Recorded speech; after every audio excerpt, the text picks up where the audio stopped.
Hello, I'm Charles Chulu. Welcome to the IDC in 5. This is a program that gives you the opportunity to interact with the IDC. Now on the program today, we are responding to Aaron Sakala, who had a question on profit and loss making. I would like to get answers from IDC. I would like to get assurances from IDC.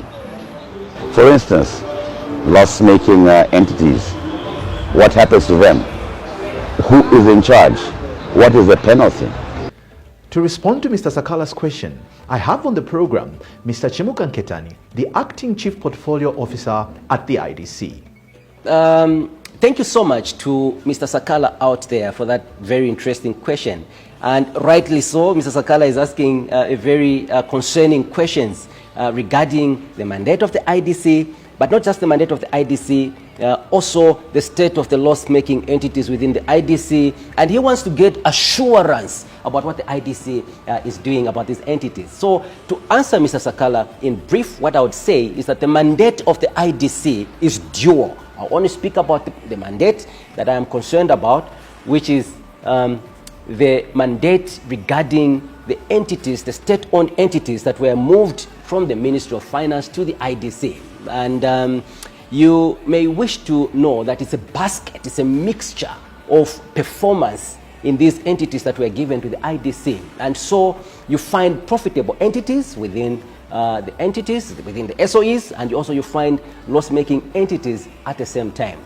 Now, our mandate is to ensure that the profitable entities sustain their profitability and continue moving in that trajectory. Whereas when it comes to the loss-making entities, our mandate is to ensure that they are brought from this loss-making position to a position where they attain at least profitability, but more so importantly, move from a position of profitability to sustainable profitability. There's a lot that the IDC has been doing over the years regarding not just the loss-making entities, but all the entities in the IDC portfolio. For instance, the IDC is concerned about the cost structure in most of these entities, and a lot of initiatives have been developed by the IDC. For example, in some cases, it's dwindling of the market. Perhaps the products have become unpopular. They're being overtaken by technology. In some cases, it could be issues of obsolescence of technology that some of the state-owned entities are utilizing. So the IDC is coming in with initiatives to ensure that all these issues that have been identified to be causing these entities to be loss-making are addressed systematically. However, you may wish to agree with me that it is not a one-day thing, because in some cases, the amount of money that is required is quite huge. However, the assurance to Mr. Sakala is that for those that we've been able to, there has been positive results that we have seen. And I can assure Mr. Sakala that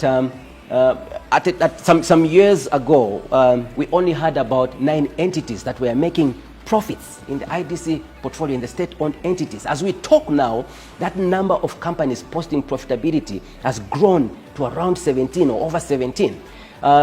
Years back, we only had 1 entity that was consistently declaring dividends, but now there are over 7 entities on average that are declaring dividends on a year-by-year basis within the IDC group. But when it comes to penalty, when a company, and in this case when a board, fails to meet the targets that the IDC did put in place at the beginning of the year, targets that were assigned in the contract between the IDC as shareholder and also these institutions and the boards rather, the IDC reserves the right to either terminate the boards, the tenure of these boards. They also reserve the right not to renew the contracts of these institutions. IDC is a commercially oriented institution. And so when it comes to having discussions with the boards that are running the state-owned entities, it is made clear by the IDC that there is nothing that is expected but a commercial orientation from the state-owned entities.